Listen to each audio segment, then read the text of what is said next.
আমরা তো অনেক কিছুরই মোরব্বা খেয়ে থাকি। তো আজকে বাড়িতে আমি আমের মোরব্বা তৈরি করব, যে ১ বছরের মতন সংরক্ষণ করে রাখতে পারবেন।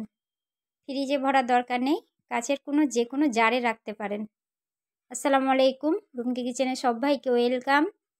তো খুব অল্প সময়ের মধ্যে বাড়িতে কিভাবে তৈরি করবেন আমের মোরব্বা, সেই রেসিপি নিয়ে এসেছি। তো আমগুলোকে প্রথমে খোসা ছাড়িয়ে জলে ডুবিয়ে রেখেছিলাম, যে আমের কষটা হবে সেটা বের হয়ে যাবে। এইভাবে আমি কাঁটা চামচের সাহায্যে ছিদ্র করে নিব, যাতে মিষ্টিটা ঢুকতে পারে আর সিদ্ধও হয়ে যাবে। সবগুলো এইভাবে আমি করে নিব।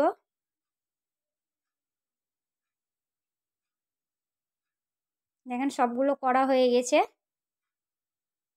এবার জল ঝরিয়ে তুলে নিব এটা।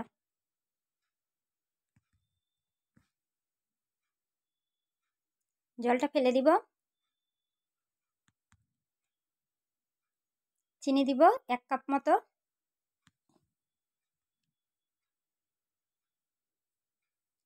পনেরো মিনিটের জন্য রেস্টে রেখে দিব ঢাকা দিয়ে। 15 মিনিটে বেশিও রাখতে পারেন।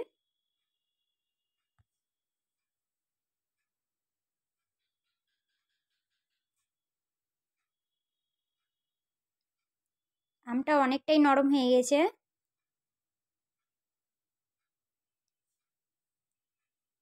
এবার মোরব্বাটা তৈরি করে নিব। কড়াই নিয়েছি, কড়াইয়ে সব দিয়ে দিলাম। গ্যাসে বসিয়ে দিয়েছি লো ফ্লেমে।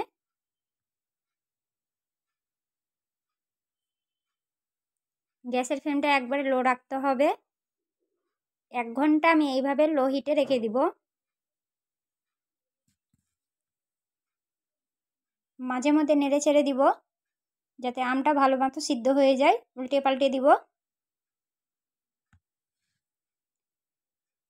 2টো এলাচ দিলাম একটু ফ্লেভারের জন্য। আমি চিনি দিয়ে করেছি, এর বদলে আপনি গুড় দিয়েও করতে পারেন। 1 চামচ মতো ভিনিগার দিয়ে দিলাম। এতে করে মোরব্বাটা খারাপ হবে না, 1 বছর সংরক্ষণ করে রাখতে পারবেন। ভিনিগারের বদলে আপনার লেবুর রস দিতে পারতেন।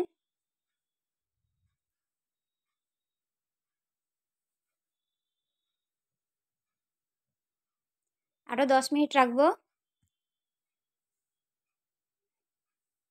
মোরব্বা রেডি হয়ে গেছে। দেখেন কালারটাও ভীষণ সুন্দর এসছে, জেলির মতন জমে গেছে।